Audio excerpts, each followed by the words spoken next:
Hello, happy fall 2024. A lot is happening in the world, on planet Earth, in the United States, and within all of us, and in my mind too.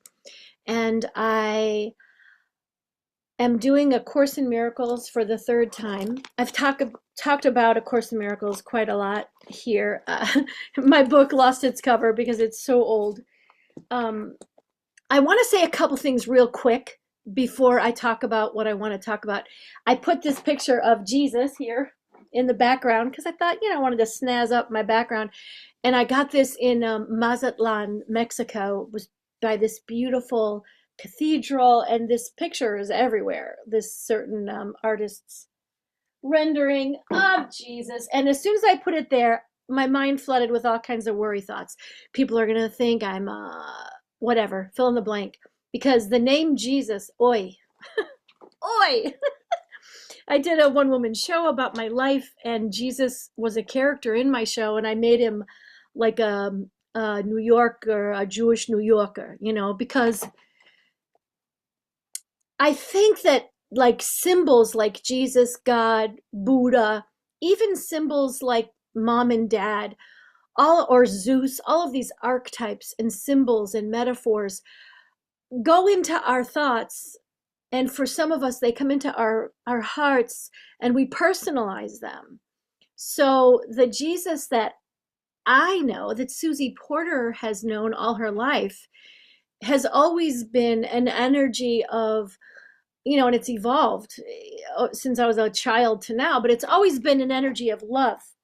Never have I equated, thank God, Jesus Christ, the person that he was, the consciousness, the energy, whatever you want to call that, with religion or Christianity or the teachings of the church.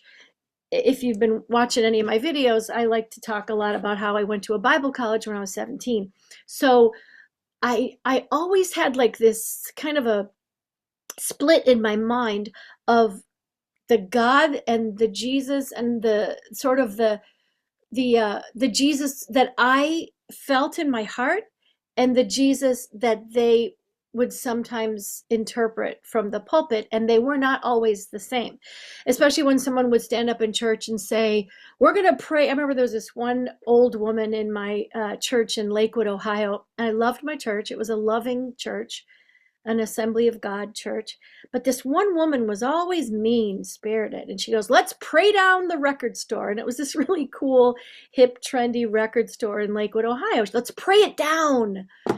And I'm sitting there going, and I even talked to the pastor. I'm like, "How can you support this praying down stuff?" I didn't swear back then. But so in my mind, Jesus is love. I mean, I don't know. Maybe I should just move the the symbol because I don't want to turn anyone off. But on the other hand, Jesus is a mystical Jewish feminist who loved everyone and looked at women who were about to be stoned and made them feel beautiful and innocent. And so that's the Jesus I'm talking about, and that's the Jesus who who I've studied and followed my whole life. And I do believe that he channeled A Course in Miracles, and that's one of the reasons, that's the main reason actually, that I love The Course in Miracles so much.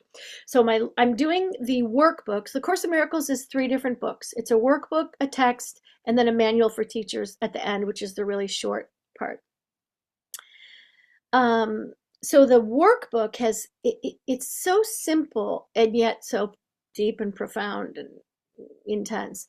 But it's simple because Jesus channeled 365 lessons, one for every day of the year. The first time I did it was about 30 years ago, and it took me about a year and a half. And the second time I did it was about 2 years ago.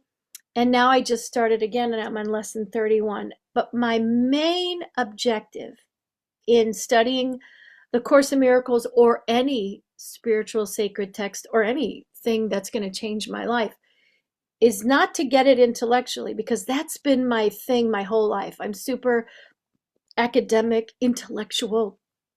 I got certified in human design, and I read my chart, and I always thought I was like airy fairy, left brain, And I saw right there in my chart, um, it's a whole nother thing, human design, but basically it divides your body up into sections. And the in my mind, and it within those sections you have gates and channels, broadly speaking. So in my mind, I had a channel in my left brain and a channel in my right brain, which means that I'm equally dreamy creative as I am analytical intellectual, which is why, perhaps why I've struggled with depression so much in my life, because I overthink. And rumination is one of the number one causes of depression.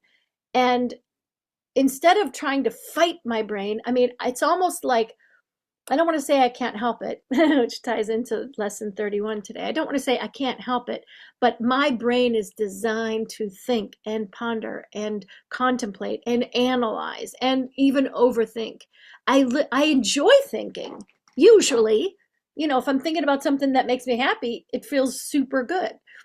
But if I'm depressed, and that fucking negative voice of depression, it'll take me down to the point where all I want to do is commit suicide. I just want to die. I just want to get out. I can't take it anymore. So I'm here on YouTube sharing my messy, authentic self, the things that work for me and the things that have taken me out. Because I remember Oprah saying once, if I'm thinking it, I know everyone's thinking about it, because we're all the same. And I never forgot that she said that. It doesn't matter all of our outside differences, your age, your weight, your skin color, your appearance, all of those things matter to a certain extent in our world because we think they matter. But deep down inside, we are all the same.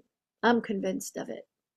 And so I wanted to share this lesson. So my prayer is, and my objective and my goal is not just to think intellectually about these sacred things and about these 365 lessons, but to feel them in my body viscerally and to experience the truth of them. Because words don't teach, as Abraham Hicks says all the time, words don't teach, experience teaches.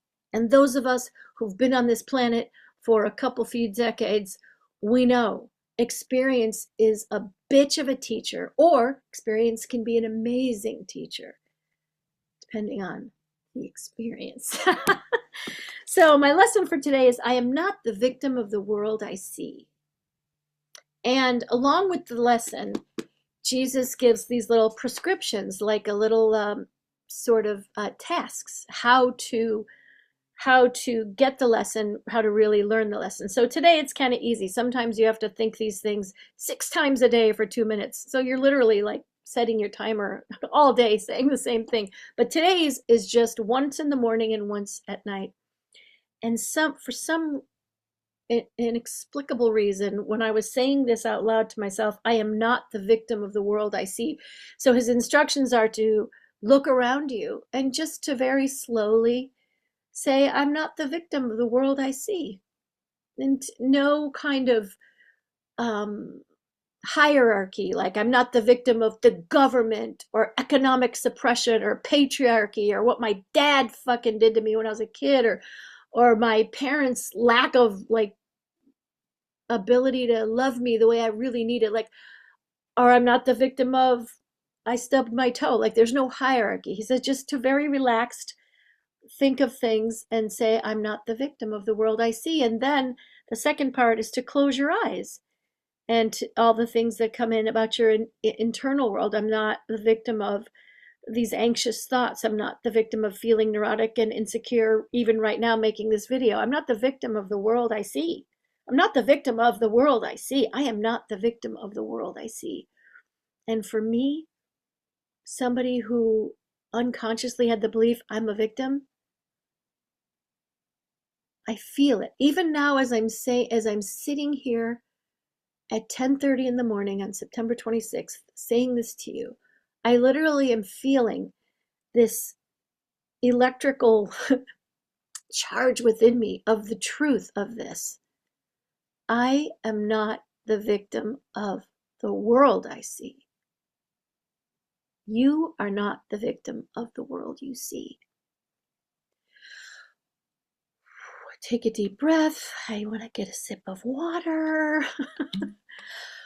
Breathe amongst yourselves.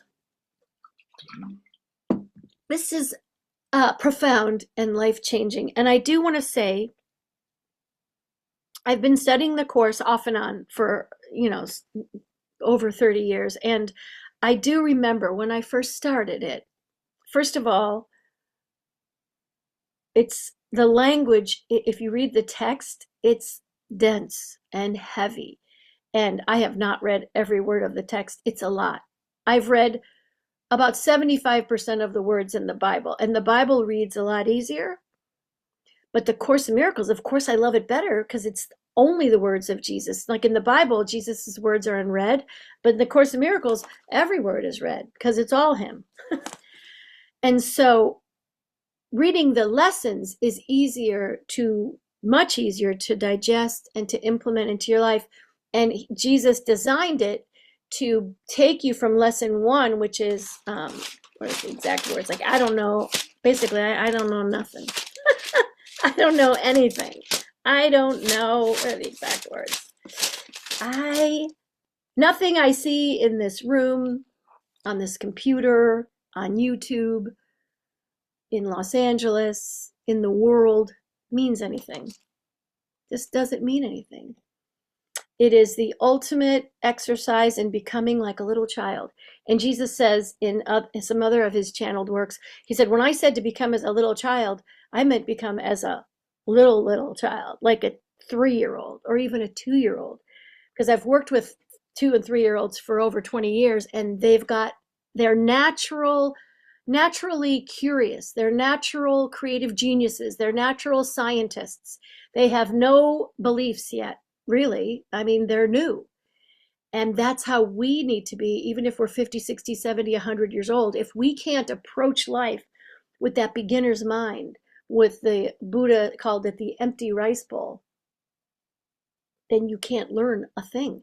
Dr. Joe Dispenza talks about it as Breaking the Habit of Being Yourself, one of the best books I've ever read in my life. First of all, just the title, right? Please break the habit of being me, because being me is causing suffering, mental misery. So in that book, and I've researched this so much, scientists don't agree, the studies are all different, but basically anywhere from, like, we think about, I don't know, 60, 80,000 thoughts a day. And of those thoughts, most of them are negative because our brain, our monkey, reptilian survival brain, if there's a beautiful room and there's a snake in the corner, our eye goes right to the snake. Why? Because it threatens our survival. So we're living from this survival brain, only it's 2024. There are no more saber-toothed cats or T-Rexes. Now it's like global warming or like certain political things. Like we're on high alert. It's no wonder there's so much mental illness in our society. Practices like doing A Course in Miracles, any kind of mindfulness, sacred, contemplative practice is basic for just fucking sort of getting by without losing your mind, right? So I don't sit here as like a enlightened master at all. I am here wanting to share this lesson with you. I am not the victim of the world I see, because I thought I was for most of my life, and it caused self-sabotage. It basically, it didn't ruin my life, but it messed it caused a lot. It caused me to, it thwarted my success, because when you never underestimate the power of a teeny tiny unconscious thought or belief. In the Course in Miracles, the creation myth in the Bible is the Garden of Eden, Adam and Eve ate the apple, all that, right? In the Course in Miracles, Jesus says that the world was created when the Son of Man forgot to laugh. Huge clue how important humor is, right? The Son of Man forgot to laugh, and he believed what Jesus called the tiny mad idea. And the tiny mad idea is that we are separate from God and from each other also. But mostly that we are separate from our Creator. In the Garden of Eden, the myth is that God kicked them out of the garden, which isn't true at all. Now that I look at it from this wider, more loving, more logical perspective, why would a loving God create this beautiful garden, put you in it, and then kick you out? That's ridiculous. Ridiculous. It doesn't make any sense. We left because of our own guilt and shame and fear and the belief, the tiny mad idea that we are separate from God. We cannot be separate from God. I mean, I guess it's similar to how my children can never be really separate from me because we're connected. We're connected through biology and DNA. We're connected through, even if I adopted children, they're connected through how much I love them. They will never be separate from me. And if it's a universal cosmic loving being from which we emerged, which even scientists who are atheists will admit, we are all made of star stuff. We are all originate from a divine, supreme, all-powerful, whatever you want to call it, source, energy source. So how can we be separate from it when we are extensions of it? We are extensions of what Abraham Hicks calls source energy. Abraham Hicks is one of my favorite spiritual teachers. And Abraham Hicks, the Course in Miracles, the Bible, Buddha, Gandhi, whatever, and science and religion ought not and do not ultimately disagree. They go together because truth is truth. I am not the victim of the world I see. I am not the victim of anything outside. And Jesus says to focus on the inner and the outer because the inner creates the outer. Your thoughts create your reality. And this we could talk about for hours and hours and days and weeks. We could have a month-long retreat where we think about how our thoughts create our reality. But for today, I just want to give you this one little thought. I am not, well, it's a big thought. Or Jesus would say, it's not big or little, it's just true. I am not the victim of the world I see. This is such good news.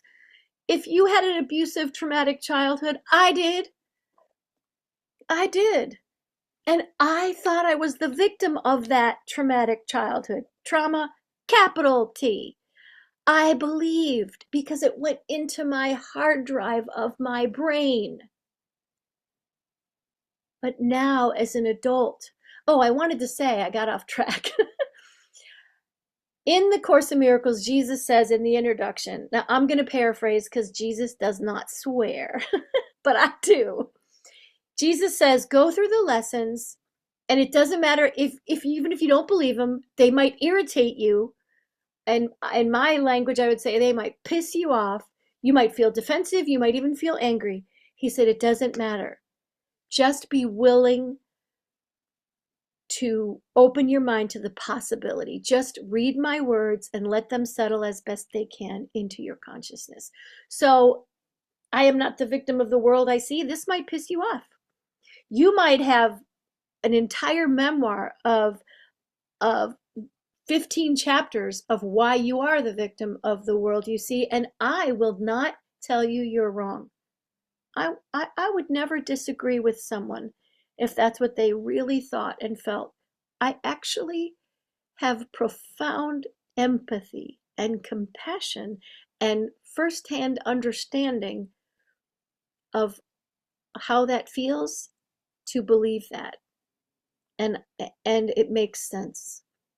And there are so many truths in the Course in Miracles that really I still, to this day, I grapple with. I don't understand. Only the love is real, but look at the world, right? How can you say that? I still grapple with it. But because I've been, working on this stuff for so long, it's my mind is more open to it, but I certainly don't have it all figured out, and I don't get it. I don't understand it. But I will say that if you open your mind just a teeny tiny bit, if you're in a dark room and you open the door just a little teeny tiny crack, the light will come through and fill the room. So Open your mind just a tiny bit to the possibility that you are not the victim of the world you see. Try that on. And if you really, really want to change your life, if you really do want to heal your mind and your thinking and break the habitual ruminations and thoughts that bring depression and sadness and anger and pain, I highly recommend doing the workbook of A Course in Miracles. It's very simple. Start with lesson 1, take as long as it takes, get to lesson 365. If you want to hear them put to music, just Google ACIM James Twyman, Twyman, Twyman. He put all the lessons, except for a couple in the middle, but all the lessons he put to music. So if my brain is really ADD, I just click on James Twyman and listen to his. He sings it, he says it, and then he gives a little interpretation. He's one of the most loving spiritual teachers on earth. Love him. I am not the victim of the world I see. You are not the victim of the world you see. Enjoy every moment of this day, or just get through it. Do your best. All it takes is a little willingness. I send you love, encouragement. Take care of your mind. Notice what you're thinking. Notice how it's making you feel. Notice how it's making you do what you do. Take care. Mwah.